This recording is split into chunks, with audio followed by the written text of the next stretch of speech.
जय हिंद विद्यार्थियों।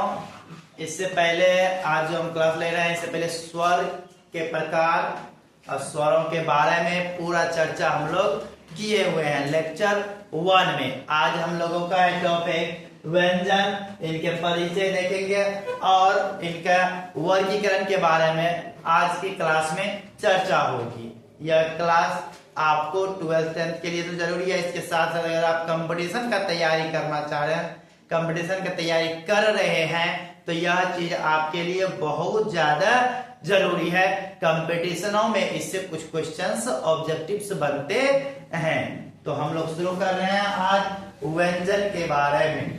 तो चलिए, व्यंजन आपको पता होगा, चर्चा स्वरों में किए थे कि जो स्वर का सहायता लेकर बोला जाए उसी को क्या बोलेंगे? व्यंजन बोलेंगे। जो स्वरों की मदद से बोला जाए, बिना स्वर का जिसका उच्चारण संभव ही नहीं हो, तो वो चीज क्या होता है? व्यंजन होता है। जिसकी कुल संख्या की बात की जाए तो 39 होती है। कुल संख्या आपके याद रखिएगा, व्यंजनों की कुल संख्या 39 होती है। व्यंजनों की कुल संख्या कितनी होती है? 39। इससे आपको एक ऑब्जेक्टिव पूछ देता है। अब व्यंजनों का वर्गीकरण जब करने हम लोग चलते हैं तो व्यंजन आपके होते हैं, एक स्पर्श व्यंजन होते हैं, एक अंतस्थ व्यंजन होते हैं, एक ऊष्म व्यंजन होते हैं, एक संयुक्त व्यंजन होते हैं। ये सारे व्यंजन ही हैं। आपके स्पर्श व्यंजन में इसी 39 में से आपका 25 आपके स्पर्श व्यंजन में आ जाते हैं, जो आपके क से लेकर के म तक, जिसको 5 वर्गों में बांटा गया है। क वर्ग, च वर्ग, ट वर्ग, त वर्ग, प वर्ग। इन 5 वर्गों में प्रत्येक वर्ग में 5-5 वर्ण यानी स्पर्श व्यंजनों की कुल संख्या 25 होती है। ये भी आपको याद रखनी है कि स्पर्श व्यंजन की संख्या कितनी होती है? 25 होते हैं। कहां से कहां तक? तो क से म तक होते हैं। उसके बाद अंतस्थ व्यंजन में याद रखिएगा, इसकी संख्या बोला जाए तो 4 होती है। य, र, ल, व। ये 4 है आपके अंतस्थ व्यंजन। य, र, ल, व। ये 4 आपके क्या है? अंतस्थ है। उसके बाद ऊष्म व्यंजन याद रखिएगा, ऊष्म व्यंजन की संख्या भी 4 होती है। ऊष्म व्यंजन का परिभाषा आप पढ़े होंगे, जिसमें ऊष्मा उत्पन्न करे, जिसके उच्चारण में ऊष्मा हीट उत्पन्न हो, या हवा जब निकले तो बहुत ज्यादा स्पर्श संघर्ष करके निकले, है ना, तो वो होता है क्या? ऊष्म व्यंजन। जैसे स का उच्चारण कीजिएगा तो हवा बड़ा तेज से निकलता है, तालु से टकराता है ना, तो ये होता है तालु वाला स। मूर्धा से टकराता है तो मूर्धा वाला स। दंत से टकराता है तो दंत वाला स। और ये ह है ना। तो ये 4 आपके हो गए ऊष्म व्यंजन, याद रखिएगा। अंतस्थ व्यंजन, ऊष्म व्यंजन। उसके बाद एक है संयुक्त व्यंजन। संयुक्त शब्द से पता चलता है। संयुक्त का मतलब क्या होता है? मिला हुआ। संयुक्त का अर्थ क्या होता है? मिला हुआ। ऐसा व्यंजन जो 2 व्यंजनों से मिलकर बना हो, जो 2 व्यंजनों से मिलकर बना हो, तो उसको बोलेंगे कौन सा व्यंजन? संयुक्त व्यंजन बोलेंगे। जैसे आता है आपका अक्ष, त्र, ज, स्र। ये 4 आपके संयुक्त व्यंजन हो गए, ठीक ना। ये 4 आपके क्या हो गए? संयुक्त व्यंजन। इस प्रकार आप संख्या देख लीजिए, आपके 25 आपके स्पर्श व्यंजन हो गए, 25 4 आपके 29 हो गए, है ना। 29 इधर हो गए 8। 29 8 आपके हो गए कितना? 29 8 हो गए आपका 37। और 2 व्यंजन अब कौन घट रहे हैं? तो 2 व्यंजन होते हैं, एक बिंदी वाला ड और एक बिंदी वाला ढ। ये 2 होते हैं। ये 2 मिलकर के आपका कुल व्यंजन कितने होते हैं? 39 होते हैं। तो इस तरह से आप याद रख लीजिएगा इनको, है ना। आपको बोर्ड के एग्जाम में भी क्वेश्चन इससे पूछता है। स्वरों के बिना व्यंजनों का उच्चारण संभव नहीं है।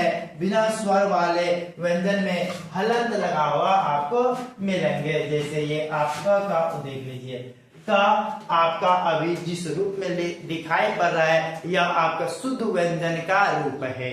शुद्ध व्यंजन जो होगा उसके नीचे हलंत लगा हुआ मिलेगा, ये आपका हलंत है। तो इस प्रकार से इस प्रकार के रूप में जो रहेगा उसको शुद्ध व्यंजन बोलते हैं। आगे बढ़ते हैं। स्पर्श व्यंजन आपका कंठ से औष्ठ तक में आप देखिए ये होता है आपका स्पर्श व्यंजन, जिसकी संख्या हम पहले बता चुके हैं 25 होते हैं।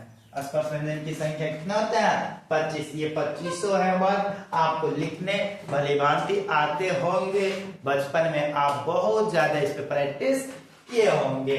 आपके ये हो गया स्पर्श व्यंजन। ये आपका स्वर मिला हुआ रूप में लिखा हुआ है। अगर शुद्ध व्यंजन लिखना हो तो आप इस सब के नीचे हलंत लगा सकते हैं। हलंत लगाने से ये आपका शुद्ध व्यंजन हो गए, है ना। इस प्रकार से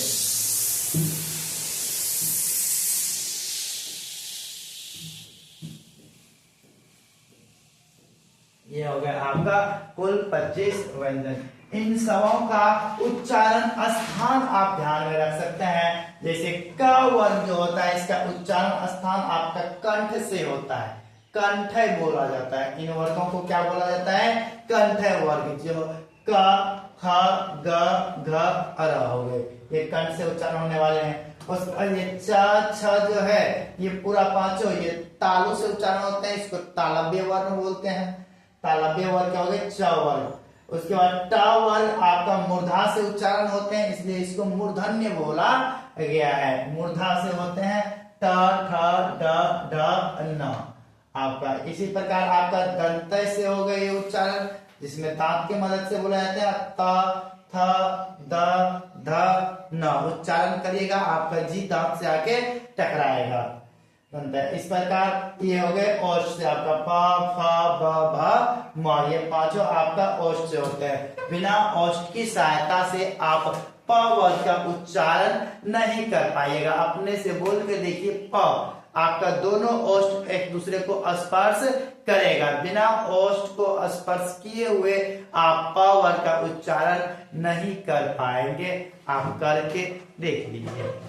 चलिए हम आगे बढ़ जाते हैं। आगे है विशिष्ट व्यंजन, कुछ देख लीजिए। अंतस्थ व्यंजन, उष्म व्यंजन, संयुक्त व्यंजन। इन चारों के बारे में, इन तीनों के बारे में हम लोग संख्या इसका देखे चार होते हैं। कौन कौन होते हैं इसके बारे में भी पहले पढ़े। य र ल व होते हैं। स्वर और व्यंजन के मध्य से इनके उच्चारण होते हैं। इनको जो है ना स्वर और मध्य के बीच का करीब भी बोला जाता है। स्वर और व्यंजनों के मध्य से इनके उच्चारण होते हैं य र ल व का। उसके बाद आपका हो गया उष्म व्यंजन। ये तीनों स और ह आते हैं आपके उष्म व्यंजन, जिसमें उष्मा उत्पन्न करते हैं। संयुक्त व्यंजन आपके हो गए, देख लीजिए यहाँ पे संयुक्त व्यंजन कौन किससे मिलके बने हैं। जैसे आप अक्षर के बारे में आप देखिएगा तो यह क और ये पेचिया वाले स से मिलके बने हैं। क और स से मिलके बनते हैं अक्षर, है ना। ये त्र आपका त और र से मिलके बने हैं। यहाँ पे आप ध्यान रखिएगा, यहाँ पे थोड़ा सा, यहाँ पे आपका है ना आधा त है ना, आधा त यानी हलंत लगा हुआ। आधा त और पूरा र से मिलके बनता है त्र। और उसके बाद इस प्रकार ज्या, ज और य, जिसमें आधा ज होते हैं। आधा ज कहने का मतलब है हलंत लगा हुआ ज, यानी शुद्ध व्यंजन। आधा ज और य से मिलके बनते हैं ज्या। इसी प्रकार है स्र, जिसमें आधा स और र से मिलके बनते हैं स्र। आप ये याद रख सकते हैं, आपको बोर्ड एग्जाम में पूछता है इससे ऑब्जेक्टिव स्र किससे मिलकर बना है। आपके छमाही एग्जाम में भी इस तरह के पूछ देता है। क स से। त्र किससे मिलकर बना है त और र से। ज्या किससे बना है? ज और य से। स्रा किससे बना है? स और र से। इस प्रकार यह जो है आपका कुल 4 संयुक्त व्यंजन जो 2 व्यंजनों से मिलकर बन के आते हैं। चलिए अब आगे बढ़ जाते हैं। आगे देखिए, अब हम लोग चलते हैं, इनके कुछ वर्गीकरण है। घोषत्व के आधार पर भी व्यंजनों को बांटा गया है। 2 आधार घोषत्व, एक है प्राण तत्व, 2 आधारों पर बांटा गया है। आप ध्यान रखिएगा, इससे भी क्वेश्चन आपको कंपटीशन में भी अक्सर इससे क्वेश्चंस पूछता है। घोषत्व के आधार पर घोष का अर्थ क्या होता है? घोष का अर्थ होता है स्वर यंत्र में ध्वनि का कंपन। याद रखिएगा, घोषत्व में घोष का अर्थ होता है, घोष शब्द का अर्थ क्या होता है? आपके जो ये स्वर यंत्र है, ये जो स्वर यंत्र है, ये स्वर यंत्र में ध्वनि का कंपन होना, स्वर यंत्र में ध्वनि का कंपन होना। अघोष का मतलब होता है मतलब नहीं, मतलब याद रखिएगा नहीं, मतलब क्या होता है? नहीं। अगर स्वर यंत्र में ध्वनि का कंपन नहीं के बराबर होता है या नहीं होता है, या बोल सकते हैं नहीं के बराबर, ये बहुत कम मिनिमम होता है, तो उसको बोला जाता है अघोष। उसको क्या बोला जाता है? अघोष। कंपन नहीं होंगे अघोष में। जैसे हर वर्ग का आप पहला दूसरा आप जो है ना उसका ये स स ह दे सकते हैं। स से हवा तो निकलते हैं, लेकिन यह मुंह में ज्यादा संघर्ष करते हैं। स्वर यंत्र में कंपन बहुत कम लाते हैं, है ना? तो ये हो गए। हर वर्ग का मतलब लिखने का है कि हर वर्ग का पहला एक चुन का वर्ग, इसका मतलब क्या? पहला। पहला यानी क हो गया, च हो गया, ट हो गया, त हो गया, प हो गया, ये सब हो गया पहला। दूसरा का कहने का मतलब है, 2 लिखने का मतलब है कि दूसरा ख ग सॉरी ख, उसके बाद च में छ, ट में ठ, ये इस प्रकार का ख, च छ, ट ठ, त थ, प फ, ये आपके हो जाएंगे किसमें? अघोष में। इससे हर वर्ष ऑब्जेक्टिव पूछा ही पूछा जाता है, कम से कम 2-3 ऑब्जेक्टिव तो पूछ ही देता है इससे आपका। इस प्रकार सघोष यानी जिसमें कंपन हो, अगर स्वर यंत्र में ध्वनि का कंपन हो रहा हो तो उसको बोलेंगे क्या? सघोष। कंपन हो। इसमें आते हैं, याद रखिएगा 345 हर वर्ग का तीसरा, चौथा, पांचवा वर्ग, है ना? क खा को छोड़ दीजिए, ग घ अर, है ना? च छ को छोड़ के ज झ य, इस प्रकार से तीसरा वाला जो तीसरा, चौथा और पांचवा हर वर्ग का, ये आपका होते हैं कंपन होने वाले वर्ग। इसको बोला जाता है सघोष व्यंजन। आप इनको ध्यान रखिएगा। उसके बाद प्राण तत्व के आधार पर भी बांटा गया है। प्राण तत्व का अर्थ होता है हमारे मुंह से हवा कितना निकल रहे हैं, है ना? उसको प्राण मतलब हवा का संदर्भ हो जाएगा प्राण से, है ना? अल्प मतलब जानिएगा, अल्प मतलब क्या होता है? कम। अगर मुंह से कम हवा निकलेगा तो अल्प प्राण बोलेंगे, ज्यादा हवा निकलेगा तो महाप्राण बोलेंगे। अल्प प्राण, कम हवा निकले, मुख से कम हवा निकलेंगे तो हो जाएंगे आपके अल्प प्राण। अगर मुख से अधिक हवा निकलेंगे तो आपके हो जाएंगे महा। एग्जाम्पल के तौर पे याद रखिएगा 135 अंतस्थ। 135 अंतस्थ हो गए आपके अल्प प्राण के। 135 कहने का मतलब है हर वर्ग का पहला, तीसरा, पांचवा। हर वर्ग आपका कौन सा? आप ये देख लीजिए, आप यहाँ पे अगर कर, ये आपके 5 वर्ग है। पहला हो गए ये हो गए तीसरा, और ये पांचवा, ये आपके अल्प प्राण है। ये आपके क्या है? अल्प प्राण। और ये चौथा और ये दूसरा और चौथा, दूसरा चौथा, ये आपके हो गए महाप्राण। तो ये आपके सारे वर्ण महाप्राण में आ जाएंगे, और ये पहला, तीसरा और पांचवा आपके अल्प प्राण में आएंगे। ये आपका हो गए कंप्लीट अल्प प्राण और महाप्राण। चलिए अब कुछ आगे देख लेते हैं। अब है संपूर्ण उच्चारण और मानचित्र। अब किस वर्ण के उच्चारण कहां से होते हैं इन बातों को देख लीजिए। आपके कुछ वर्ण है जो कंठ से उच्चारण होते हैं, ये पहले भी हम चर्चा किए। आपके स्वर हो गए, क वर्ग हो गए, है ना, ह हो गए, ये आपके कंठ से होने वाले हैं। ये आपके तालु से उच्चारण होते हैं, ई च वर्ग स। आपके यहाँ पे हो गए तालु, जी के उपला भाग, है ना, तालु हो गए।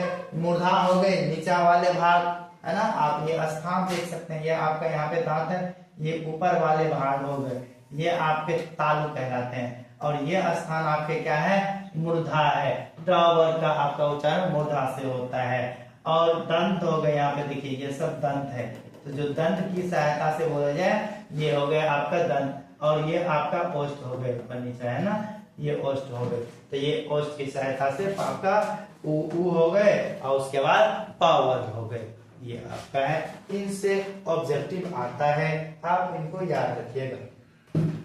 अगला है आयोगवा और आगम ध्वनियां। चलिए, आयोगवा के बारे में आपका पहला लेक्चर में भी पढ़ाया गया है। अन और अ के बारे में पहले लेक्चर में हम लोग डिटेल में चर्चा किए हुए हैं। यहाँ पे देखिए, ये बिंदी है आपका, ये विसर्ग है। अब यहाँ पे देखिए, कुछ बिंदी यहाँ पे अगर लगता है नीचा पे, तो ये आपके होते हैं उर्दू या फारसी के जो शब्द होते हैं ना, उन शब्दों में नीचा पे लगते हैं बिंदियां, जिसको हम लोग आगत ध्वनि कहते हैं। और ये अंग्रेजी के शब्द कॉलेज, डॉक्टर में आपके इस तरह के वर्णों का उच्चारण होता है। लीजिए, शब्द संरचना, द्वित्व और कारांत शब्द समझिए। द्वित्व किसको बोलते हैं? द्वित्व बोलते हैं जब दो व्यंजन, सम व्यंजन लगातार आए। सम व्यंजन लगातार, जैसे दिल्ली देखिए डबल ला है, एक साथ आया है, इसी को बोलते हैं द्वित्व व्यंजन, है ना। सत्य भी आपका द्वित्व में ही आते हैं,